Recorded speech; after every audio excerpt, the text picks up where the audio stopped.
Shalom, salam sejahtera untuk Bapak, Ibu Guru, dan teman-teman semuanya. Sebelum memulai persekutuan doa hari ini, mari kita bersatu dalam doa. Tuhan, Bapa kami yang ada di sorga, terima kasih Bapa, Engkau telah mengumpulkan kami Tuhan dengan keadaan sehat tanpa kekurangan suatu apapun. Kiranya Engkau yang menyertai setiap dari kami ya Bapa, Engkau yang menyertai persekutuan doa ini Tuhan dari awal, pertengahan hingga akhir ya Bapa. Terima kasih Yesus, terima kasih Roh Kudus, dalam nama Tuhan Yesus, haleluya, amin. Masih ada semangat teman-teman? Amin. Mari kita menyanyikan lagu pujian ini dengan hati bersukaria.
Mari teman-teman, sebelum kita mendengarkan firman Tuhan, mari kita siapkan hati kita, nyanyikan dengan kesungguhan hati, kita masuk ke hadirat Tuhan lebih dalam lagi.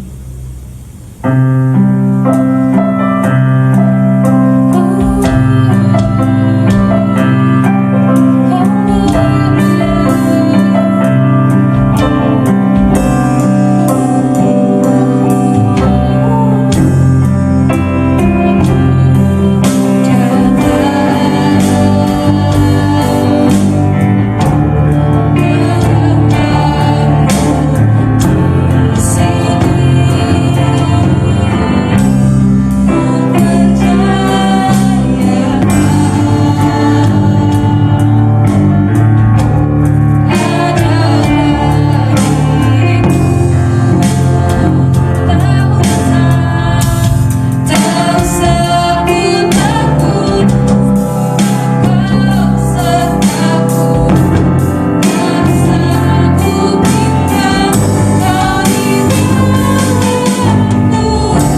hati kami, biar bisa ditanam oleh benih firman-Mu, dan kami bisa bertumbuh dan berakar Tuhan dan berbuah.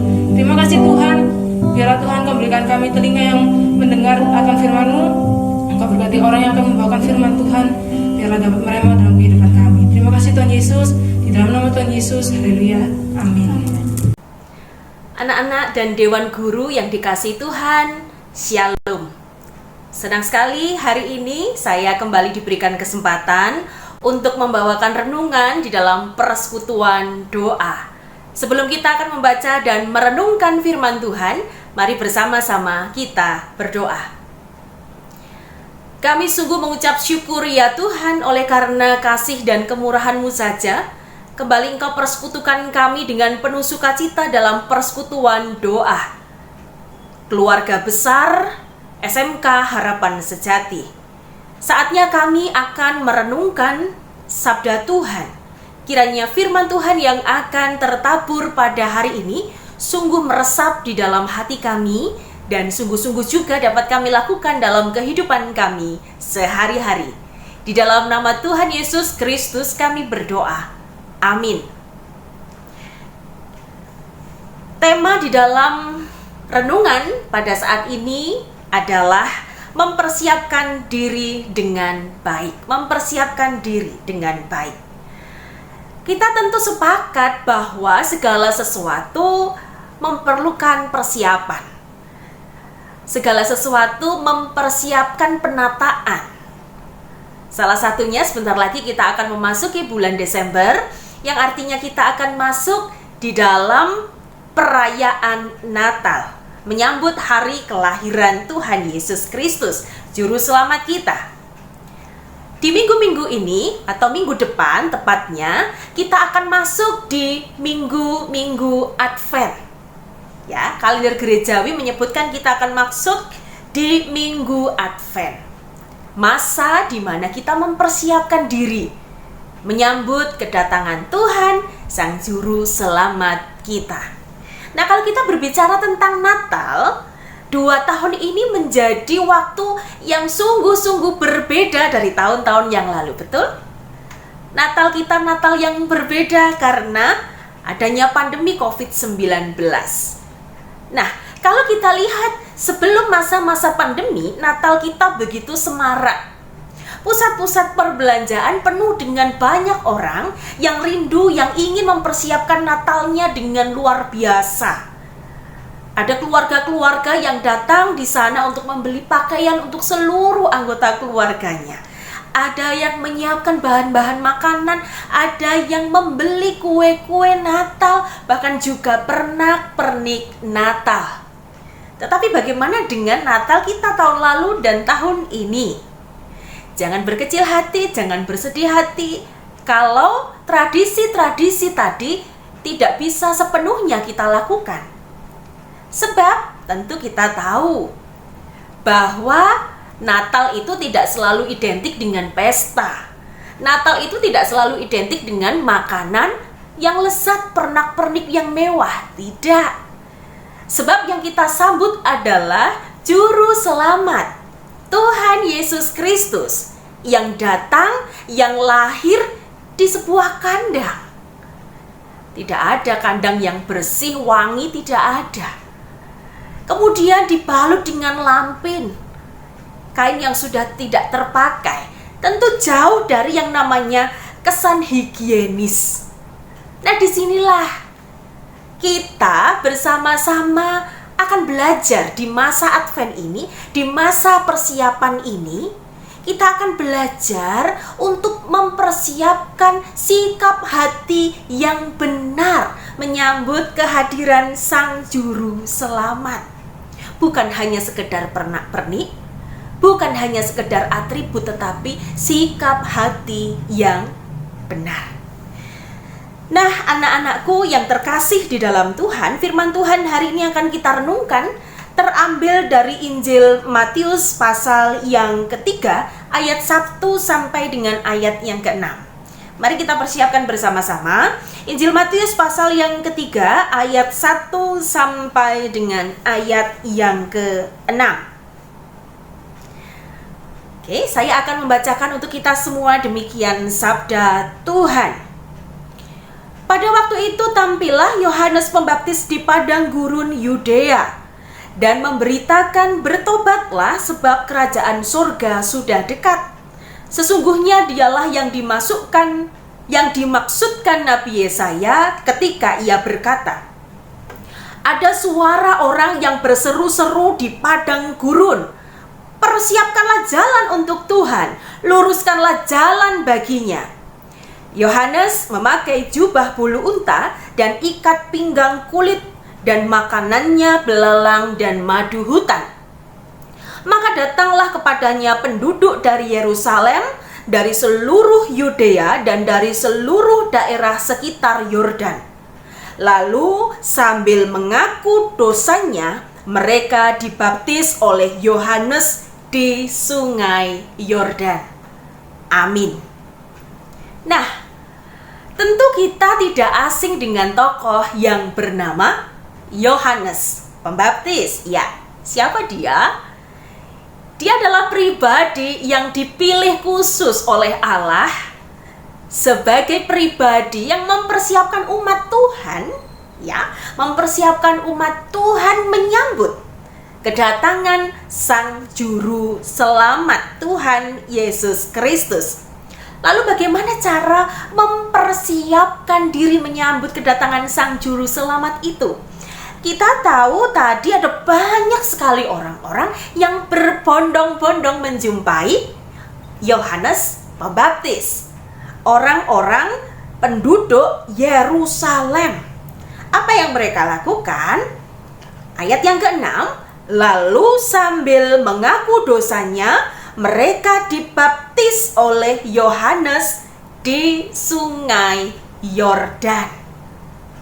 Jadi mereka datang kepada Yohanes Pembaptis yang pertama untuk mengakui dosanya, mengakui kesalahannya di hadapan Tuhan lewat Yohanes Pembaptis. Lalu berikutnya yang kedua, mereka dibaptis, ya, ditandai sebagai milik kepunyaan Allah, yang nantinya juga menjadi bagian orang yang diselamatkan oleh Sang Juru Selamat.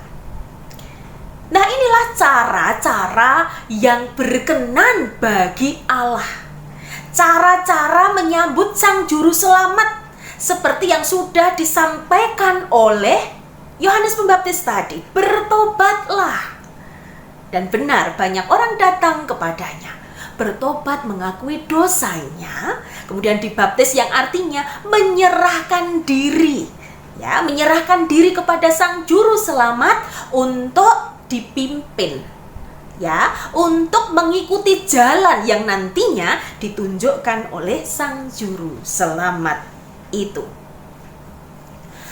Nah, anak-anakku yang dikasihi oleh Tuhan, inilah juga yang perlu kita persiapkan di masa Advent, di masa kita menyambut kehadiran Sang Juru Selamat, yaitu bayi mungil di palungan. Seperti yang Bu Pendeta ingatkan tadi di awal, bahwa yang penting itu bukan atributnya. Natal tidak masalah tanpa baju baru. Natal tidak masalah tanpa adanya lampu-lampu Natal atau pernak-pernik Natal. Natal tidak ada masalah kalau tidak ada kue-kue kering Natal yang ada di meja. Semuanya itu tentu penting. Ada makanan supaya bisa membedakan dengan hari-hari yang lain, ya, supaya kerasa begitu Natalnya. Ada sentuhan-sentuhan Natal di rumah kita. Ya, ini memang penting. Tetapi ini bukanlah yang utama. Ini bukanlah inti yang Tuhan ingin supaya kita siapkan. Bukan itu. Tetapi yang Tuhan inginkan adalah seperti ketika orang-orang Yerusalem datang kepada Yohanes Pembaptis tadi. kiranya kita pun juga ketika menyambut kehadiran Sang Juru Selamat, yang pertama-tama kita dandani adalah sikap hati kita. Ya, yang pertama-tama adalah sikap hati kita. Inilah yang perlu kita tata. Inilah yang perlu untuk kita dandani sedemikian rupa untuk tempat kelahiran Sang Juru Selamat di dalam hati kita ini. Lalu apa yang perlu kita persiapkan? Yang pertama adalah, yang perlu kita siapkan adalah hati yang penuh dengan rasa syukur. Apa? Hati yang penuh dengan rasa syukur. Kenapa kita harus mempersiapkan hati yang penuh dengan rasa syukur? Sebab anak-anakku, Bapak Ibu guru yang terkasih, bahwa peristiwa kedatangan Tuhan Allah ke dalam dunia ini satu-satunya sepanjang sejarah kehidupan manusia. Tidak ada kisah yang lain kecuali kisah kelahiran Tuhan Yesus, Allah yang menjadi manusia. Kenapa Allah ke dunia? Tamasya, atau di surga tidak ada kerjaan, begitu? Tidak. Ada alasan yang begitu kuat mengapa Dia datang ke dunia. Tak lain oleh karena kasih dan cintanya kepada umat manusia. Tuhan Allah itu tahu kelemahan manusia. Manusia mau berusaha sekuat apapun, jadi orang sebaik apapun, kita tidak bisa sampai kepada Allah. Kalau kita bayangkan, kita gambarkan, itu sama seperti kita sedang membuat tangga. Kita tidak bisa membuat tangga yang sampai jauh menuju ke Allah. Tidak bisa. Karena kekuatan kita, kemampuan kita terbatas. Sehingga Tuhan Allah lah yang mendekat kepada kita. Ya, Tuhan Allah yang datang kepada kita. Mana tanganmu? Tuhan Allah memegang tangan kita dan kemudian mengajak kita menuju kepada keselamatan yang sejati. Ingat anak-anak, tidak ada Tuhan yang seperti itu kecuali Tuhan kita. Dan oleh karena itu kita patut mengucap syukur, menyambut kedatangan Tuhan ini dengan sikap hati yang penuh dengan rasa syukur. Itu yang pertama. Yang kedua, sikap hati seperti apa yang harus kita siapkan adalah sikap hati yang mengakui bahwa kita membutuhkan Tuhan. Kalau tadi rasa syukur yang pertama, yang kedua adalah sikap hati yang kita membutuhkan Tuhan. Baik untuk kehidupan kita di masa yang akan datang, namun juga kehidupan di masa sekarang. Seperti halnya pandemi COVID-19 ini, siapa yang menduga akan terjadi gelombang pandemi COVID-19 yang seperti ini? Hampir 2 tahun, bayangkan. Semua orang merasakan susah. Bukan hanya dunia usaha, tetapi dunia pendidikan pun juga sama. Tidak tahu di SMK Harapan Sejati sudah ada tatap muka atau belum ya? Dan tentu semuanya butuh untuk adaptasi, penataan demi penataan. Satu hal yang perlu untuk kita ingat bahwa di dalam kehidupan ini ada banyak hal yang tidak bisa kita kendalikan sebagai manusia. Di luar kendali kita manusia. Teknologi boleh melesat naik, tetapi banyak hal di dunia ini yang manusia terbatas adanya. Dan oleh karena itu, marilah anak-anakku yang dikasihi Tuhan, kita tetapkan sikap hati yang benar bahwa di dalam perjalanan kehidupan kita itu kita membutuhkan Sang Juru Selamat. Sebab 5 menit yang akan datang kita pun juga tidak tahu apa yang akan terjadi. Sikap hati yang terus-menerus mengatakan, aku membutuhkan Tuhan sebagai Juru Selamat di dalam kehidupanku. Dan yang ketiga yang harus kita usahakan adalah hidup seturut dengan tuntunan Tuhan. Ya, sikap hati untuk menyambut kedatangan Tuhan adalah yang ketiga, jangan sampai lupa hidup seturut dengan kehendak Tuhan, seturut dengan tuntunan-tuntunan Tuhan.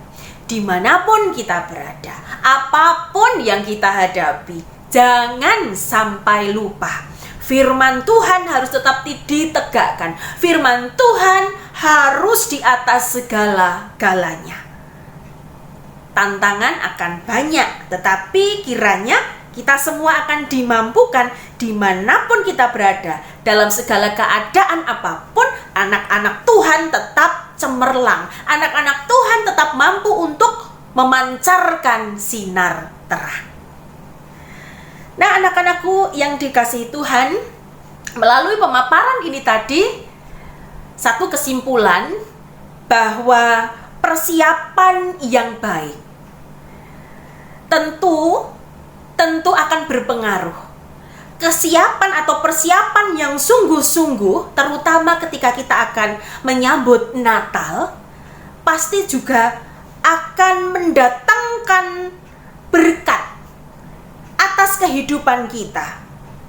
Bukan hanya sekedar perayaan Natal yang kemudian berlalu begitu saja, perayaan Natal yang melelahkan, setelah itu tidak ada yang tertinggal di dalam hati, tidak. Tetapi mempersiapkan diri menyambut Natal dengan 3 hal tadi, hati yang mengucap syukur, kemudian mengakui kita membutuhkan Tuhan dan melakukan setiap kehendak Tuhan, akan menolong, akan membantu kita merasakan Natal itu dengan penuh sukacita, menerima berkat sukacita itu dan juga damai sejahtera. Meskipun tanpa baju baru, meskipun tanpa makanan-makanan yang lezat, meskipun tanpa kue-kue kering di meja kita, tidak ada persoalan.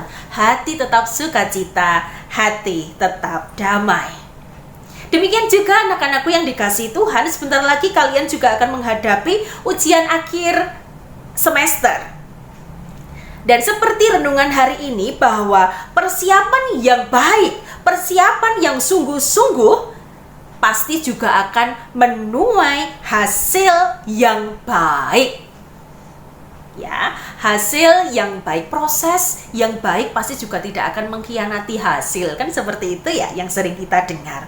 Dan oleh sebab itu anak-anakku, melalui perenungan hari ini, di dalam rangka persiapan ujian akhir semester, mari terus belajar. Yang pertama, belajarlah dengan tekun. Tentu ya, kalau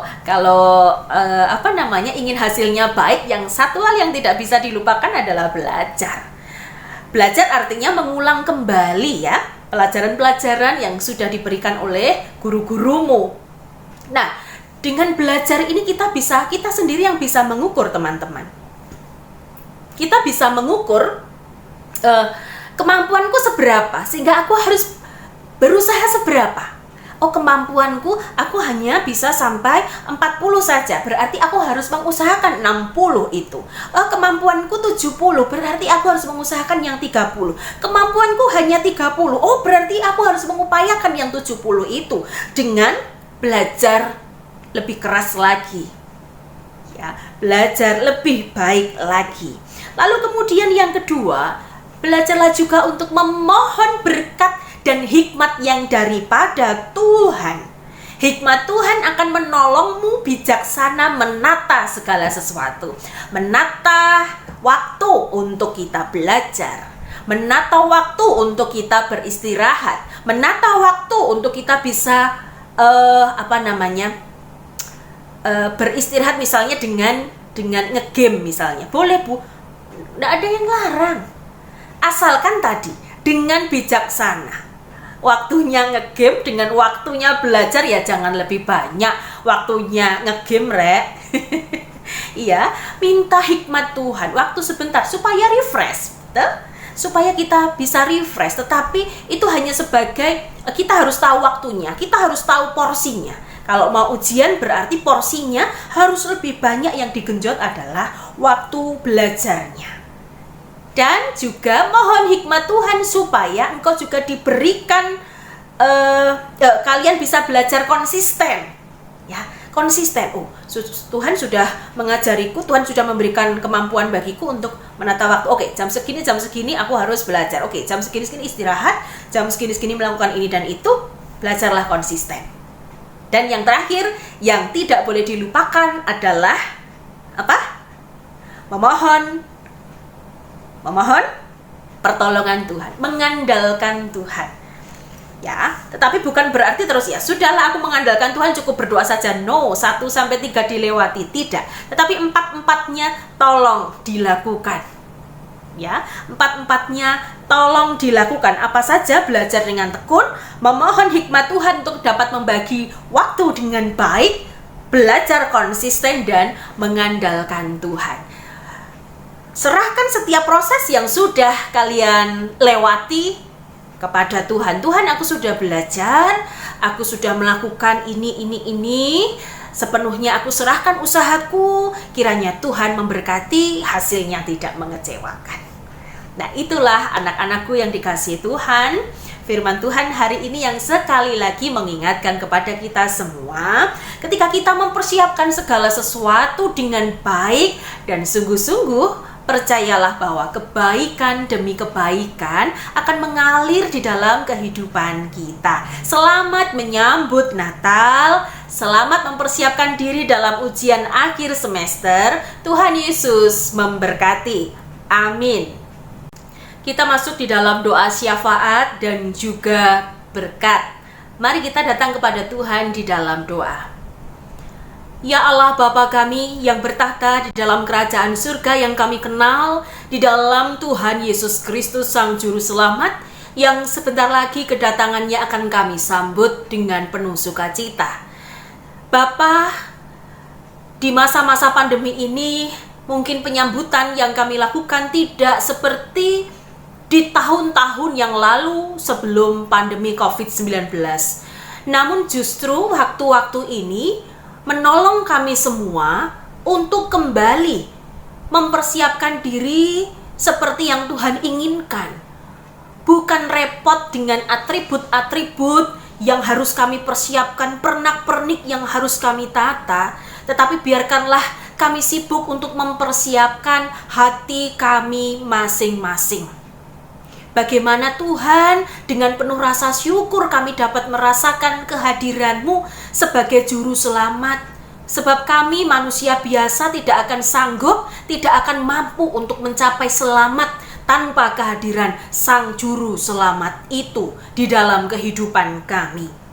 Terima kasih ya Tuhan. Ajar kami sekali lagi untuk menyambut kedatangan-Mu dengan mempersiapkan hati kami, tempat kelahiran-Mu yang sesungguhnya.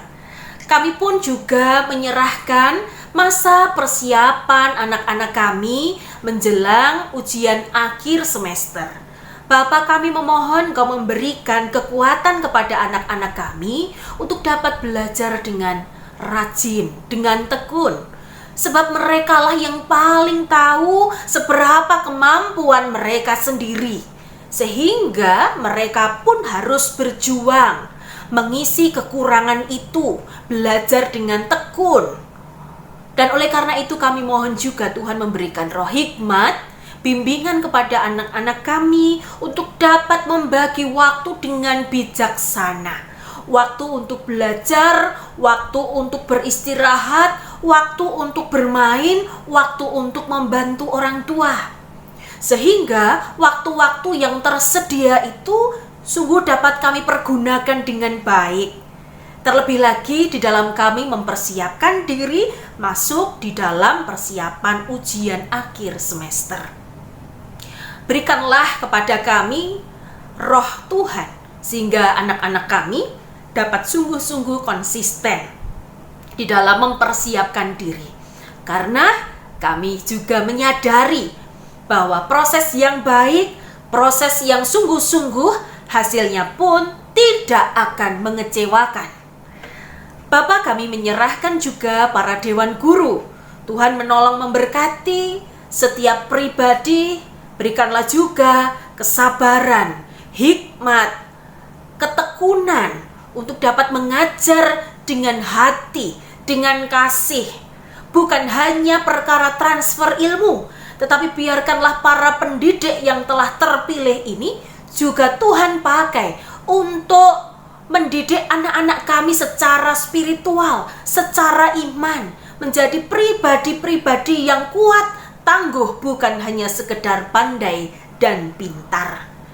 Kami tahu Tuhan bahwa di masa-masa pandemi ini ada banyak tantangan-tantangan di dunia pendidikan. Dan oleh karena itu kami mohon Tuhan memberikan pertolongan. Tuhan menolong dan menopang. Terima kasih ya Tuhan. Kami menyerahkan segala kehidupan kami, pembelajaran di sekolah kami tercinta, SMK Harapan Sejati ini di dalam tangan kasih-Mu. Kiranya sekolah kami ini menjadi rumah bersama yang boleh memberkati setiap pribadi yang ada di dalamnya, bahkan juga orang-orang di sekitar gereja-gereja di sekitar. Terima kasih ya Bapa, inilah persekutuan doa kami saat ini. Kami serahkan sepenuhnya di dalam tangan kasih-Mu. Dan kami hendak menutup persekutuan doa saat ini dengan memohon berkat yang daripadamu. Kasih karunia dan damai sejahtera yang bersumber dari Allah Bapa di surga, Tuhan Yesus Kristus Sang Juru Selamat, dan Roh Kudus menuntun, menyertai, menaungi keluarga besar SMK Harapan Sejati hari ini kekal sampai selama-lamanya. Haleluya. Amin.